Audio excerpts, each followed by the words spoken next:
Hello guys, and welcome back to another cold episode. A new rank is here, Master Tier, and I'm going to show you what it took for me to get to Master Tier. Now, I used this deck, that being Sprite, Melfi, Bestial, kind of, in order to get there. So I'm going to do a quick card by card, explaining the deck, and then we'll hop into the duels and show you how it went. So, starting off here with the frogs, we have 3 Swap Frog and a Ronin Totem. Pretty simple, just good additional 2s to get into. Obviously, we're playing triple maxi as well. We're playing 2 Nimble Angler to send off of Sprint, or to send off of a Swap Frog. Very nice. We have the triple Nimble Beaver as well, as summon targets off of Angler, or as a great normal summon, because you can special summon a Nimble monster. Then we have ourselves the 1 Melfi Caddy, as well as the 1 Penny. As for the sprites, we're playing the double blue, because it's limited to 2. We're playing triple Jet, the 1 red, and the 1 Carrot. We're playing triple Ash Blossom. I am playing Dimension Shifter. Honestly, this card could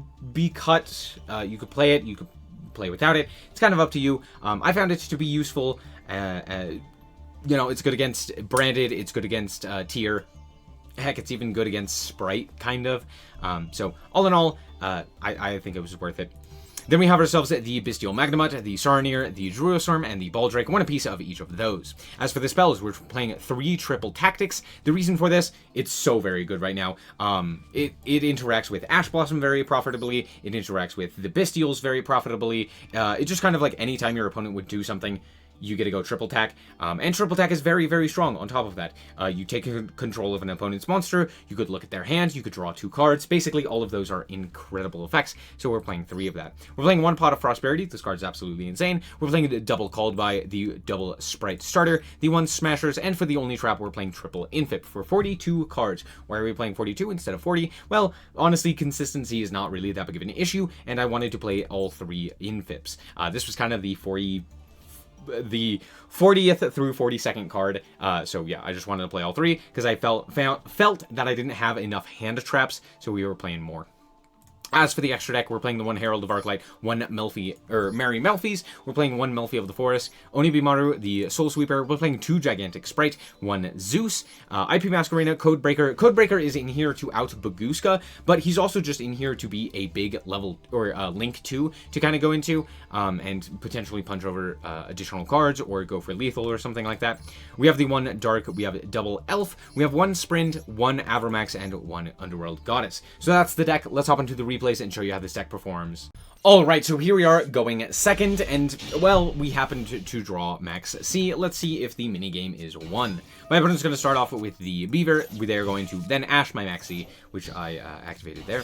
They're then going to go for the Angler, grab up the Blue. Blue is going to grab up Jet. Jet is going to activate the effect in order to grab up Starter. Then go for the Starter here, grabbing up Red. They're going to then link off into Elf and activate the effect of the Alpha, bringing back the Blue. At this point, they will Exee into Gigantic Sprite. I don't know why we didn't decide to go for Sprint there, but sure. They bring out to the Carrot, go for the IP Masquerena, set 1, and pass. So we have to chew through 2 negates in IP Masquerena, in Elf, and a set card. Kind of scary. That is one of the best draws we could have had. So we're going to go for the Beaver here. They are going to go for the Blue. I will go for the Called By. They're going to activate Carrot, sending away their Red. Seeing that, I go for my own Starter to go for Red myself. This will then allow me to negate whatever they decide to go for, even that being the Blue if they so choose, or if I so choose as well. It also gets a Sprite card into the graveyard for this Smashers that we have. They're going to grab up the Jet here, and we're going to go for the Angler off of our Beaver. We're then going to go for triple tack to take a card that my opponent controls. And guess what? We're going to take the IP Masquerena, to which my opponent will then concede. Yeah, that does make sense as to why they did concede. They basically didn't have anything at that point, so I get it. I basically get full combo. I have Smashers in hand, etc., etc. This is why triple tactics crazy. Cool, good game. Alright, here we are going first, and we drew a Bestial, but yeah, let's see what we can do here. We actually do get to go for Swap Frog as well, so we're going to go for Swap Frog, special summon it, and then normal summon the Beaver, special summoning out our Angler. Here we can go for the Sprint here, activate the effect, dump the Angler, Angler effect, special summon out 2 monsters, and go for Gigantic. Activate the effect of the Gigantic, to the which they will imperm. That's fine. Now we can go for the Ronin Totem, which we had in Grave, in order to bring out the, in order to bring out the Elf. We're going to activate Elf here, grab up the Swap Frog. Now, notably, I could have played around the Imperm, because I did have the materials to actually go for Elf. with gigantic pointing at, sorry, being pointed to with the elf, so we could have protected it from targeting and then still had the gigantic. That doesn't really matter all that much though, because we still have a sprite starter, which is why I decided to do it the way that we did.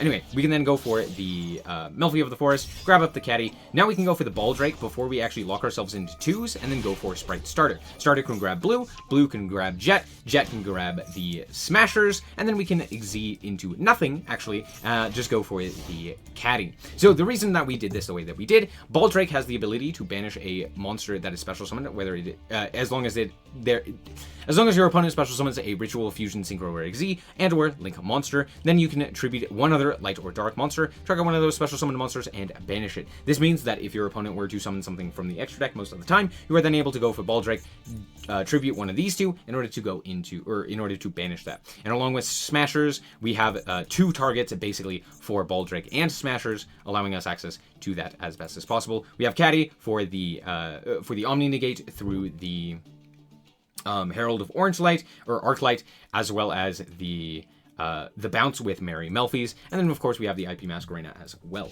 So I'm feeling pretty confident here. My opponent is going to reveal that they are on Sheeran, and they're going to mill a Kelbeck, as well as hitting Emerald, Tortoise, Rhino Heart, and Diviner of Herald, which is absolutely insane. We're going to go for the caddy here, and we are going to grab up the Penny, to which they will then special summon the Rhino Heart and melee a whole bunch more cards. They're going to go for the Sheeran, they're going to go for the Scream, I'm going to go for the Penny, they're also going to go for Rhino Heart to send an additional card, and of course we're going for Herald of Arclight. They will banish their Havness because of the Herald here, and then they're going to summon out the Kaleido Heart. They're going to activate the effect of the Kaleido Heart, to which I will just activate my Baldrake, I'm sure you're wondering, why are we activating this the way that we are? Well, I need to get this Kaleido Heart off of the field. Banishing it is the best way. Negating its effect is just going to put it in the grave, which will then send an additional card. So, if we do this now, the way that I am, we can go Baldrake effect, banish this, Elf effect, summon out a monster. Then, if they do end up having something like a Called By, or something else that they would have in hand, some sort of quick play, we can negate it with the Herald. So, there's that. Like if they had a Havness or something. Also, we have Carrot in the grave, so I was going to grab that. They go reveal that they're on Called By. Fantastic. The targeted card, that being the Herald of Arclight, can now negate this Called By. Fantastic. So we're going to negate with the Called By, and then banish their monster. They're going to go for the Exi of Redoer, and I go, no, and quickly Exi into Underworld Goddess. Whoa, kind of crazy. I know. They're going to go normal summon the Merly, to which I will go for the red, not negating and destroying the Merly. Now, notably, they still have the SnowiKs that they have set, but we do have Smashers, so if we draw a 2, the game is over.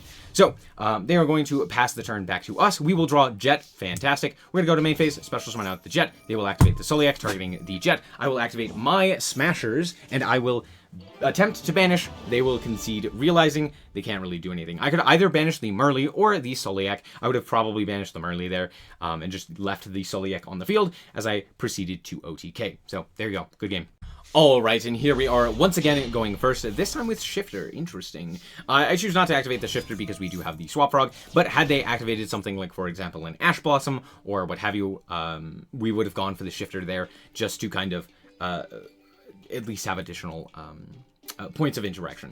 We're going to special summon out the red, then the carrot, then go for a sprint. Sprint effect is going to send the angler. Angler effect is going to then special summon out the 2 nimbles. We're going to go for a gigantic here. Again, we could have gone under, we could have done this under an elf as well, but we would have had to get rid of the red there. So I decided to just go for it here. We're going to go for the blue here. Blue grab jet, jet grab smashers, and we still have the Bestial Magnemite for follow-up on the opponent's turn. We're going to go for the elf, bring back the frog, activate frog, dump the swap frog, go for Melfi of the Forest. Melfi of the Forest is going to grab up that caddy. Fantastic. And then we're going to go for the Ronin Totem, banishing the Swap Frog, special summoning it out, go for the IP Masquerena, and we're actually just going to pass on that, setting the Smashers, activating the Caddy. Now we have Red Caddy, IP Masquerena, Elf, and Smashers. Feeling pretty good. They're going to reveal that they're on tier. They are going to activate Max C, which actually does come up quite a bit here, so we're going to have to play through the Max C. We're going to special summon it quite a bit, as you can see. We have Caddy, we have IP Masquerena, we have the Elf effect, we have Magnemite. Lots of special summons. Now, theoretically, I could red this. I know that that's not a good idea, so I'm not going to do that. We're going to bring out the Carrot here. They're going to activate Scream. They're going to activate the Rhino Heart. I'm going to activate Caddy because they did normal summon. And we are going to go for the Sprite Smashers on the Scream. we have the Magnemite to deal with that one monster, and so I just need to get a monster off of the field in order for me to actually have a Magnemite location for me to go into. So we're going to banish this Carrot because I'm sure that it's not really going to be all that useful now that Scream is banished. So we're going to banish the Scream, it will not trigger, and they're going to dump the Havness. Havness effect is going to activate, we're going to activate the Magnemite, and in chain, we're also going to activate the Penny to special summon out our Herald of Arclight. Herald of Arclight is very important because basically Tyr can't do anything if we have Herald of Arclight on the field, so there you go. Anyway, they're going to go for it, we're going to go for the Magnemite, they're going to attempt to go to battle, and we're going to go into Avramax. At this point, they will grab their Paralino and grab up Sheeran. We're going to negate the Sheeran and destroy it, since it will be banished due to Herald of Arclight. They're then going to go for the Saronir, and I'm like, yeah, that's fine. Can't really do anything about that. They're then going to link off into Dark, and again, sure, that's fine. They're going to then special summon out to the IP Masquerena. Again, I do need this Herald of Arclight to stop Tyr from actually being able to play the game by sending cards to the graveyard or from hand to the graveyard. And IP Masquerena isn't really doing anything. They could go into their own Avramax, except they can't because this was summoned from the grave, not the extra deck. So they can't go into that. They can't really go into anything else. Like, they can't go into Elf to get anything here. There's not a 2 grave. I guess they could summon back the Maxi. They could technically go into, like, Gigantic, but then again, like, Avramax just beats that. So there's not really a good option for them. So they're just going to concede. Or not concede, but pass the turn. I'm going to go for the Baldrake here during the end phase because I want it on the field so that we can banish if they actually go for the IP Masquerena on my turn. So that's why we have the Baldrake. Sure, I'll give them another draw. That's fine. We draw into Nimble Beaver. I'm going to actually normal summon the Nimble Beaver here because this allows us to have red as a negate while still having lethal damage. So we're going to walk in with the Avramax, boosting it up to 3k. Then they will activate their effect to grab Sheeran. I don't know why we don't grab Havness here, but that's fine. We're going to walk into the red. With the red, we're going to walk in with Baldrake and walk in for just over lethal with the Magnemite. Not really activating anything else, and they didn't have a tier name, so a Crime or a Soliek isn't going to be activatable there as well. So, good game. Alright, and here we have the best game. As I always save it for last. Now, I know what you're saying. You have Maxi in hand. You're going to fire it, and it's not going to do anything. Your opponent has to play through Maxi. How is this the best game? They activate Grass. That's how. So they're playing Adamantivator, and things will get interesting very quickly. I'm going to run very low on resources and cards, as you will see throughout this game. But they're going to mill a whole bunch of cards, and keep that guy in mind. So we are going to activate our Baldrake. We're going to then get the target shuffled away, and then we're going to activate the Druid Swarm, which will also get the other Shuffler out of the way, and now we don't have to deal with Shufflers. They're also going to put back the Magnemite. I don't know why we're doing this, because I could just activate it, so kind of interesting, but alas, there we are. They're going to go for Block Dragon because, of course, they milled it, and then go for the Adamantivator Researcher, activate the effect of the Researcher, and reveal off the top Doki Doki or Supplier. They're going to grab up that Supplier here, and then they are going to grab up the Kawaki Myro Guardian. They're then going to go into Baron, and then grab up themselves the 3 monsters, that being Pachycephalo, Seeker, and, of course, the Researcher.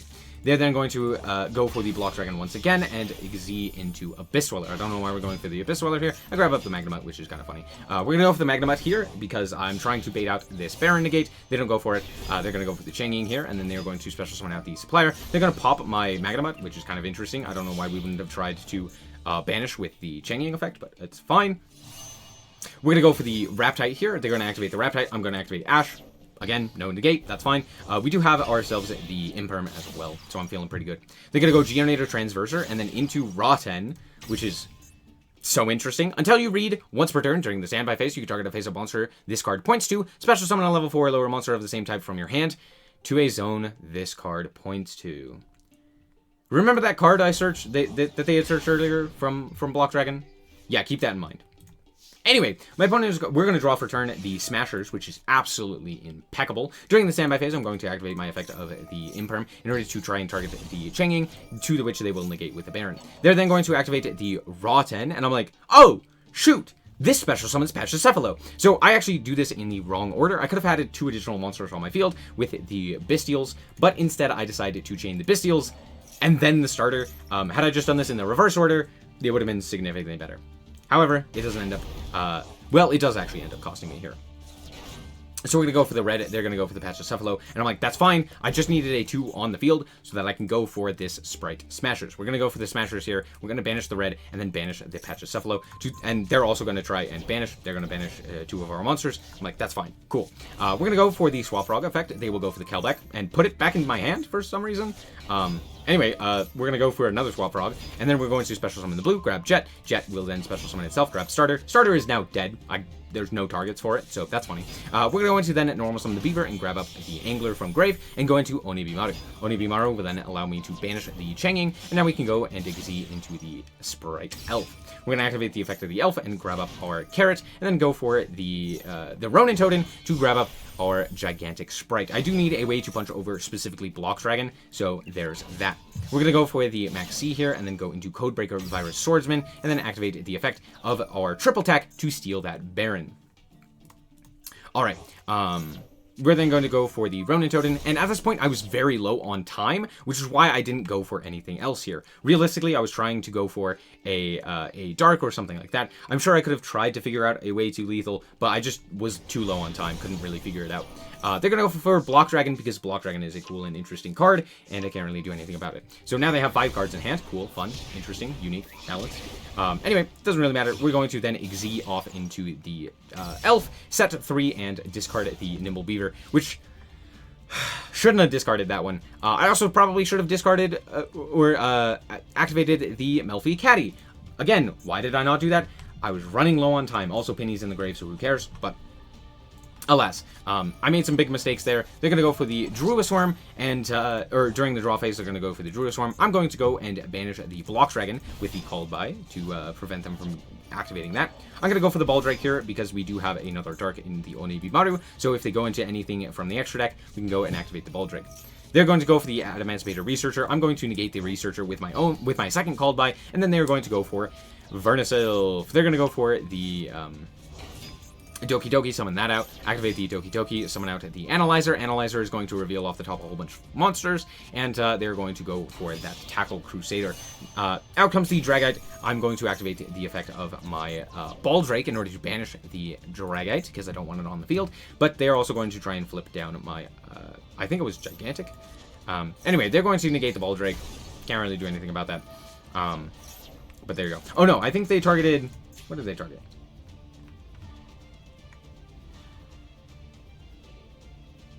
What did they target? Oh, they targeted the Onibimaru for some reason. I don't know why they decided to do that. Anyway, out comes the Seeker. They're going to then activate its effect and reveal another Guardian, because of course they do. And then link off everything for Underworld Goddess. Huh? Realistically, I don't think they had an out to Gigantic Sprite, so they were just like, Underworld Goddess. I don't know if that is the right choice, but that's fine. We're gonna go for the Elf here and bring back the Onibimaru Soul Sweeper. Oops! Realistically, I should have brought back, like, I don't know. There isn't really a good option. Maybe the Penny would have been a good option, just as like a way to go into Mary Melfi. But again, I was low on time, couldn't really figure out a good option, and come out and here comes the Changing back. So we're gonna do the exact same thing that they did and go for Underworld Goddess. Cool. We're going to go and activate the Underworld Goddess, and then activate our Druisworm, and then I'm going to activate the Ronin Totem. This is a big mistake. Why? Because they can now negate with the Underworld Goddess. Oops. Oops. Yeah, realistically, I should have gone to battle, attacked in with the Druisworm. Druisworm, well, I'll show you. Like this. We go for the Druisworm, we pop the send the Underworld Goddess, we crash, and then I should have gone for the Ronin Totem, because then I would have had a level 2 on my field. That is 2,000 attack, or 2,000 defense, which would have been great. I'm going to set the Infip. We also have the Sprite Starter, which isn't doing anything, so there's that. I also should have activated the Pot of Prosperity to try and find Saronir, so that I would have had that as well, but alas, I just didn't think about it, so there's that. They're going to go to battle phase, and I'm just going to banish my starter. That's not doing anything. So, yeah, there's that. I misplayed a whole bunch during this whole thing, and I draw triple attack, which isn't going to do anything. We're going to go for Prosperity. We're going to banish just the cards that aren't going to be very useful. And out comes the Saronir. Fantastic. I only have 3 cards left in deck now. But we're going to go for the Saronir and punch in for a bit of damage. Again, I don't quite have lethal because of that Pot of Prosperity. Had I used it the previous turn to grab that Saronir, we would have had lethal. Normal summon the Maxi, special summon the Saronir, and that's lethal. Also, should have set this Maxi. Don't know why I didn't. They're going to draw a monster and set it. Cool. I still have one more monster that could do it here. So I'm going to go to battle. We're going to walk into the Vernisylph. I'm going to set the Maxi, realizing I have Dimension Shifter as the last card that would allow me to actually get lethal here. So, at this point, they set another card. They don't attack the Maxi, which is fantastic. I draw into the Shifter. I'm going to set the Ash Blossom because I still need Maxi to deal damage. So I deal the damage, and I'm like, okay, fantastic. No matter what they draw, if they were just going to set and pass, I think I win the game here. They're also only on 14 cards out of 60, by the way, which is kind of crazy. And we still have that infib as well, so I'm feeling pretty good. They draw and just scoop it up, realizing the game is over, and whew, that was close. We're back with the deck, and that last game was actually my rank up game. So, hey, we did it. All things considered, this deck is very clean. I do like having the 4 Bystials. I found having 5 wasn't really worth it just because I didn't really go up against that many tier players. And so it wasn't as good against a lot of the other decks. Against tier, they're fantastic. Against branded even, they're pretty decent. But like, I was playing like against Sprite, I was playing against Adamantipator, I was playing against a whole bunch of other decks that weren't tier or branded, which was kind of odd because previously, like on past days, I'd played a lot of branded and stuff like that. So it just kind of depends on the day, you know? So, yeah, the Bystials weren't as good, so I cut them down. Infip is crazy. You just kind of need it right now. It's still very, very strong. Being able to negate something like a Sprint or a Gigantic is very nice. Being able to negate the Kick Hollows, being able to negate a, like, Alubur or a Lubellion from a branded player, or just flu cards in general. Those are still very good to negate. So, yeah, Imperm, very strong. Notably, I am not playing the trap card Double Cross. Now, Double Cross is still very good. You can still play Newman and stuff like that to get the Double Cross. But the reason that I'm not playing it is because Smashers is very good going second, specifically. And in a best of one, setting up Double Cross isn't really as needed for Sprite. Like, you still end on a very decent board, or a very strong board with, like, the Caddy, with the, with Elf, with you know, maybe a few hand traps and like Carrot and Red, and then like an IP Masquerena. So all in all, it's not like you need additional cards to go into, or like you need that additional disruption with a Double Cross, especially since Smashers more or less does the same thing in a non-target removal, whereas Double Cross does target. So there's that. However, Double Cross is still advantageous. For example, against tier, it's a little bit better. So if you're playing more tier, maybe consider playing that one as well. But alas, I really did enjoy this deck. I thoroughly enjoy Sprite, and the climb is too dang long. Each game is so very long, and why do I have to play so many games in a row to win in order to rank up? That's my biggest gripe with this ranked system. Dear Atlanta, just please don't make me have to win in a row multiple times. Anyway, thank you guys so much for watching. I hope that you guys did indeed enjoy. If you did, like us very much, so appreciate it. And if you want to check out more content like this, as well as more Yu-Gi-Oh, then just be sure to subscribe. Anyway, thank you guys so much for watching, and remember to always stay frosty. Bye-bye. Shout out to the Frost Guard, my members. Thank you guys so much for the support, and I hope you enjoy the content.